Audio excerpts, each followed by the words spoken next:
Hello guys. അപ്പോൾ guys ഇന്ന് നമുക്കൊരു ഫോണിന്റെ വർക്ക് വന്നിരിക്കുന്നത് നമ്മുടെ പാലാ പൂവാരണി അമ്പലത്തിനോട് അടുത്താണ്. അപ്പോൾ ഗൈസ് നമുക്ക് നേരെ കസ്റ്റമർ അടുത്തേക്ക് പോയാലോ. അപ്പോൾ ഗൈസ് ആൾക്ക് ഇവിടെ ഒരു 35 കഫേ എന്ന് പറഞ്ഞ ഒരു കഫേ ഉണ്ട്. അപ്പോൾ ഗൈസ് ഇതാണ് നമ്മുടെ ആള്. അപ്പോൾ ആളുടെ ഇരിക്കുന്ന ഫോൺ എന്ന് പറഞ്ഞാൽ ഒരു ഐഫോൺ 12 ആണ്. അപ്പോൾ ഇതിന് കംപ്ലൈന്റ് എന്ന് പറഞ്ഞു കഴിഞ്ഞാൽ ബോട്ടം സൈഡിൽ ടച്ച് വർക്കിംഗ് അല്ല. അതായത് കണ്ടില്ലേ, ബോട്ടം സൈഡിൽ ടച്ച് ഇല്ല, മേളിൽ കുഴപ്പമൊന്നുമില്ല. അപ്പോൾ ഗൈസ് നമ്മൾ ഇതിന്റെ ഡിസ്പ്ലേ മാറാനാണ് പോകുന്നത്. അപ്പോൾ നമ്മൾ നേരെ ടൈം വേസ്റ്റ് ചെയ്യാതെ മറ്റേ ഫോൺ നമ്മൾ ഇരിക്കുകയാണ്. അപ്പോൾ ഗൈസ് നമ്മൾ ആദ്യം തന്നെ നമ്മുടെ ഐഫോണിന് വരുന്ന ബോട്ടം സ്ക്രൂ രണ്ട് റിമൂവ് ചെയ്യുകയാണ്. അത് കഴിഞ്ഞ് നമ്മുടെ സ്ക്രീൻ ഓപ്പൺ ചെയ്യുന്ന ടൂളിൽ വെച്ച് കറക്റ്റ് ആയിട്ട് കെയർ ആയിട്ട് നമ്മൾ അതിന്റെ ഡിസ്പ്ലേയും കാര്യങ്ങളെല്ലാം ഓപ്പൺ ചെയ്തെടുക്കുകയാണ്. അപ്പോൾ ഗൈസ് ഐഫോൺ 12 വരുന്ന റൈറ്റ് സൈഡിലോട്ടാണ് ഓപ്പണിംഗ് വരുന്നത്. അപ്പോൾ നമ്മൾ കെയർ ആയിട്ട് ഓപ്പൺ ചെയ്തതിന് ശേഷം അതിന്റെ സ്ക്രൂവും ഷീൽഡും കറക്റ്റായിട്ട് റിമൂവ് ചെയ്യാം. അതുപോലെ തന്നെ നമ്മൾ ഫസ്റ്റ് തന്നെ അതിന്റെ ബാറ്ററി കണ്ട് ഡിസ്കണക്ട് ചെയ്യാണ്.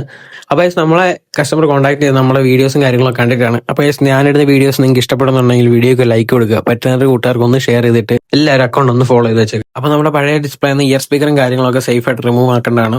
അപ്പം സ്ട്രിപ്പ് ഡാമേജ് ആകെ സേഫ് ആയിട്ട് റിമൂവ് ആക്കിയതിന് ശേഷം ഇതാണ് ഗൈസ് നമ്മൾ ഇടാൻ പോകുന്ന പുതിയ ഡിസ്പ്ലേ. OLED GX ഡിസ്പ്ലേ ആണ്. അപ്പോൾ അതിലേക്ക് നമ്മൾ തിരിച്ച് സ്ക്രൂ ചെയ്യേണ്ടതാണ്. അപ്പോൾ സ്ക്രൂവും കാര്യങ്ങളൊക്കെ ഇട്ടതിന് ശേഷം നമ്മൾ നമ്മുടെ ഡിസ്പ്ലേ ബോർഡിലേക്ക് തിരിച്ച് ഫിക്സ് ചെയ്യാണ്. അപ്പോൾ ബാറ്ററിയും കാര്യങ്ങളൊക്കെ കണക്ട് ചെയ്തിട്ട് സ്ക്രൂവും ഷീൽഡും ഒക്കെ പ്രോപ്പറായിട്ട് ഇടുക. അതുപോലെ നമ്മളൊന്ന് എയർ അടിച്ച് സീലും ചെയ്ത് നമ്മുടെ ഡിസ്പ്ലേ വീണ്ടും ക്ലോസ് ചെയ്യണം.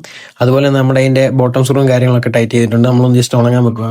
അപ്പോൾ ഗൈസ് ഇതാണ് നമ്മുടെ ഫൈനൽ ലുക്ക് എന്ന് പറയുന്നത്. നമ്മുടെ ഡിസ്പ്ലേ ഒക്കെ മാറിയിട്ടുണ്ട്. അപ്പം ടച്ചും കാര്യങ്ങളൊക്കെ വീണ്ടും നമുക്ക് പക്കയായിട്ട് വർക്കിംഗ് ആയിട്ടുണ്ട്. അതുപോലെ തന്നെ നമുക്ക് അതിന്റെ ട്രൂ ടോണും കിട്ടിയിട്ടുണ്ട്.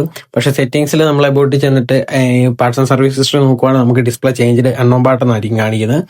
അപ്പോൾ നമ്മൾ കസ്റ്റമർ ഫോൺ കൊടുക്കുകയാണ്. അപ്പോൾ നമ്മുടെ സർവീസ് എന്ന് പറഞ്ഞാൽ നിലവിൽ കോട്ടയത്താണുള്ളത്. അപ്പോൾ കോട്ടയത്തുള്ളവർക്ക് എന്തെങ്കിലും സംശയം കാര്യങ്ങളുണ്ട് ഇതിന്റെ നമ്പറാണ്, നമ്പറിൽ ഞാൻ കൊടുത്തേക്കാം. അപ്പോൾ ഫോൺ ചെക്ക് ചെയ്ത് കസ്റ്റമർ ഫോൺ ഓക്കെ ആണ്, ഹാപ്പിയാണെന്നാണ് പറഞ്ഞത്. അപ്പം പാലാ പൂവാരണി കൂടി പോകുന്നവരുണ്ടെങ്കിൽ ബ്രോഡ 35 കഫേ എന്ന് പറഞ്ഞ കഫേ ജസ്റ്റ് ഒന്ന് ട്രൈ നോക്കുക. ബൈ.